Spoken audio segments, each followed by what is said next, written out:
Omega is certainly far from being an inexpensive brand, being one of the largest luxury names in the industry. With this, Omega can often be on a short list as a suitable first luxury watch for many collectors to own. With those set on owning an Omega, an obvious question is, what is the least amount of money I can spend and still get a new Omega watch? In this video, we look at the Omega de Ville Prestige, the most attainable automatic watch for men in the current brand lineup.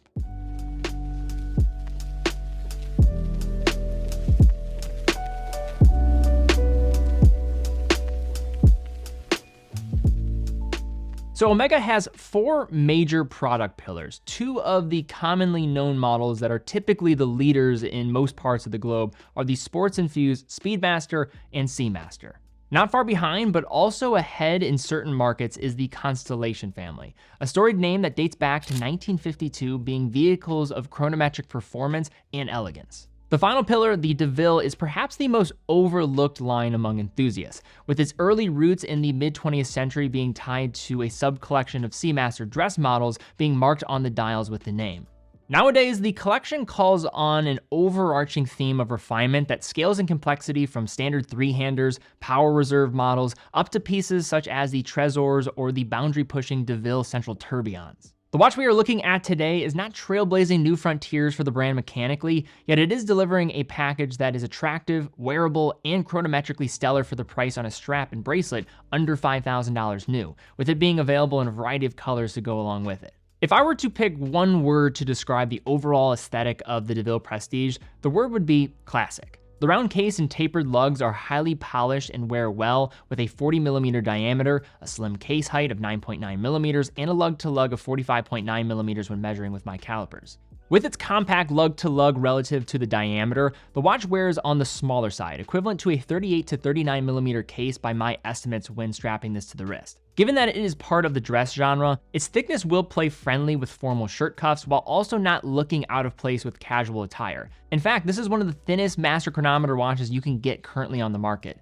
Everything feels proportional, including the 19mm lug width, although the odd size will limit your aftermarket strap choices. In the case of this blue dial version, the alligator leather strap is color coordinated with the broader theme, utilizing a stainless steel pin buckle, and the available bracelet is a sophisticated tapering fine length design featuring a high polished finish and a machine butterflied clasp, which doesn't feature any on-the-fly adjustment, but does have half links. Jumping back to the central case are surfaces that are entirely polished. The refined 5mm push-pull crown is neither over nor undersized, with a flared shape that makes it easy to set, aided by its fluted texture. The polished bezel slopes gracefully up to the gently domed sapphire crystal and features anti-reflective coating on the underside to give us a clean look of the dial. The blue color itself is a deep, dark midnight blue or rich navy, showcasing a vertically striated pattern, adding detail to the backdrop that is mildly curved back at the edge. As stated earlier, classic is the word top of mind, an idea beginning at the outskirts of the dial and continuing uninterrupted to its center.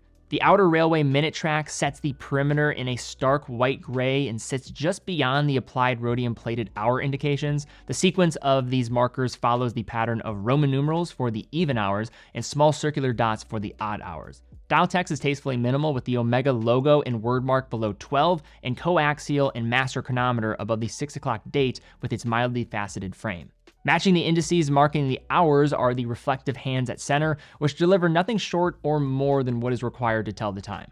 So the Omega de Ville line has seen several updates over the years, with the former generation employing the help of the 2500, movements that have been since moved away from by the brand in favor of calibers that can uphold the Master Chronometer standards. Through the Sapphire Exhibition caseback, we are given a view of the proven engine commonly equipped in Omega watches, the coaxial 8800. In the last 25 years, Omega has been responsible for two of the largest developments in mass market movement technology. The first was in 1999 when the brand took the invention of Dr. George Daniels, the coaxial escapement, and industrialized it to wide-scale production. The second came in 2015 when Omega unveiled the Master Chronometer, a new chronometric standard that calls on 8 distinct testing areas. Further, many of these tests are conducted on a fully cased-up watch rather than merely the movement in COSC, and are cross-checked by an external organization as well, the Swiss Federal Institute of Metrology. These two revolutionary milestones intersect now in the latest generation of calibers from the brand, with the 8800 being a prime example of these achieved heights.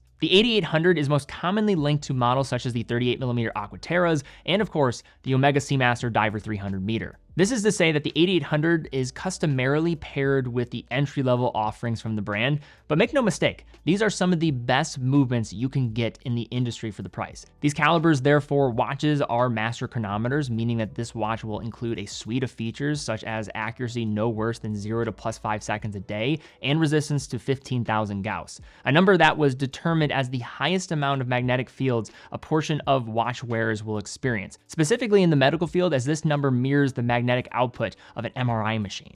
In addition, the caliber looks the part too, with spiral waves across the rotor and bridges, some beveling, and polished screw heads. In terms of its general operation, it does have a free-sprung balance. The movement beats away at 25,200 vibrations per hour, 3.5 hertz, features hacking and hand winding, hacking stopping the balance, and consequently the second hand when you pull the crown to the farthest position, while delivering a power reserve of 55 hours. The discussion around the most attainable watch from a brand like Omega can be somewhat of a silly concept, as even in the case of the Ville Prestige, it is an aspirational watch with a price tag of $4,600 on a strap and just under $5,000 on a bracelet. In addition, for $1,000 more, you're getting into the world of the Omega Seamaster Diver 300 meter, which is still unbeatable for the genre in its price range. Further, the Ville Prestige, with its 30 meters of water resistance, lack of lume, and also being a safe design, might fall short of other sport-capable watches from Omega that double as modern icons. That said, when wearing this piece, it is more than simply the most attainable automatic Omega watch at retail, but also a damn good watch. Its wearability from diameter to thickness to lug is one of the most versatile for an elegant offering on the market in the range. It has one of the most chronometrically capable movements under $10,000, let alone $5,000, while looking good in the process. And finally, it's a solid answer to the remaining crowd that love dress watches, yet are bombarded with the variety weighted more in the sports arena. When you are a brand that is the size of Omega, upon first glance, it can be somewhat debilitating to navigate through as a collector. Upon doing so, yes, you are confronted with icons, as well as others, like this Ville Prestige, that along with being at the entry door for pricing for what the brand has to offer, also delivers a compelling piece that is a delight to wear. But all right, guys, that is my take looking at the Omega Ville Prestige for $4,600 Master Chronometer. I think this is an interesting watch to talk about. Have you ever tried one of these watches on? Do you own one of these watches? Love to see some comments down below for those that are owners of one of these. Let's get a conversation going in the comment section down below. Also, please give this video a thumbs up, subscribe, hit the bell icon, really do appreciate that. And giving this video a thumbs up is a great indication that maybe you want us to do more of these style of videos in the future, looking at a luxury brand, looking at their entry-level watch and what they have on offer and how it stacks up, and just some general takeaways about the watch. If you'd like that, let us know in the comments what brand you'd want us to do next. Also, be sure to check out TeddyBaldisser.com. TeddyBaldisser.com is a full authorized dealer of over 30 brands, including Omega. All the watches on TeddyBaldisser.com come with full factory warranty, quick and fast fulfillment, and dedicated customer support.